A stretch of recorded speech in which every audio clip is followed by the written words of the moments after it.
Community Toolbox was really a concept. It was an idea.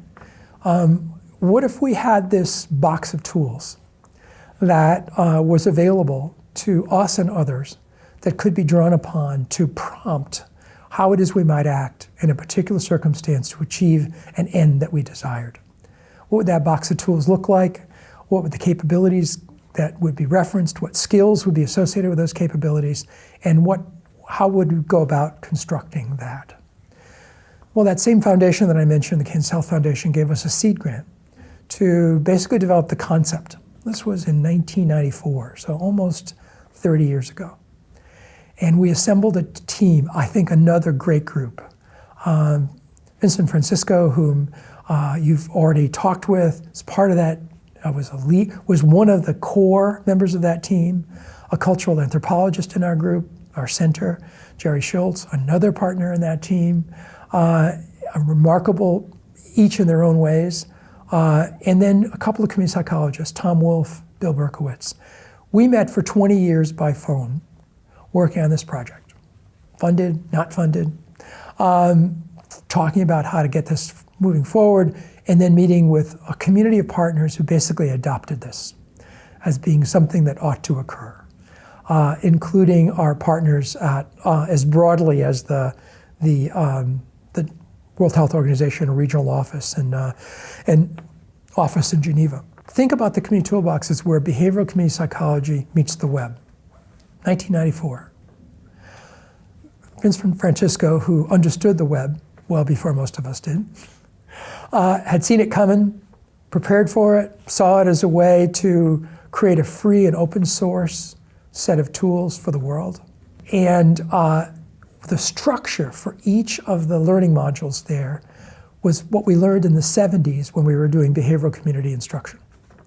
So think of the structure, each of the 700 or so learning units, learning modules, sections, if you will, has the elements of behavioral instruction, rationales, clear descriptions of the tasks, the behaviors related to engagement in leading a meeting, advocating for a change, et cetera, and exemplars.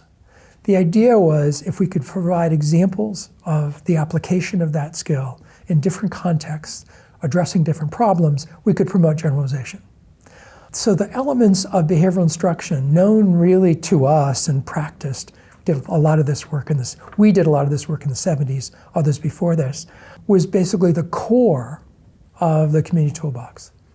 But it met this new emerging technology that Vincent Francisco understood, member of the team, and with the encyclopedic knowledge of our colleagues in community psychology, starting with Tom Wolfe, Bill Berkowitz, and the appreciation of cultural anthropology and action anthropology that our colleague Jerry Schultz, who was integral to this team, and then in later years, Christina Holt, who's guided it ever since. All members of the Center for Community Health and Development and/or close colleagues.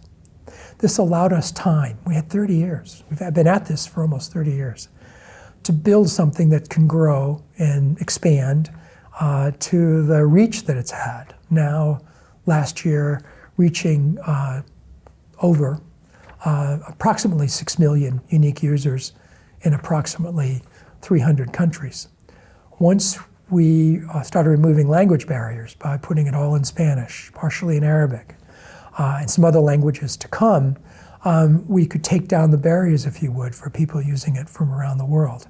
So now I think that 30 or 40% of the top 10 countries in the world are from Latin America.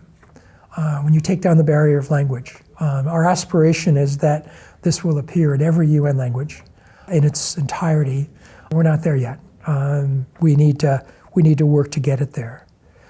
A colleague at the WHO, the World Health Organization, during my sabbatical time, Gaudin Galea, who headed up the Health Promotion Office, said to me, this was in 2004, during my sabbatical at the World Health Organization in Geneva, Gaudin Galea, who had invited me in, said, you know, this toolbox is amazing.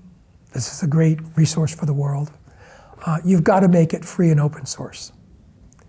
And in those days, that was uncommon, right? People held on to things with copyright. And what the technology allowed and what, frankly, our partners were demanding is that we make this free and open source. Well, that opened things up. That made the world an ally, right? And partners an ally in seeing it taken up, adopted, used, and put in place.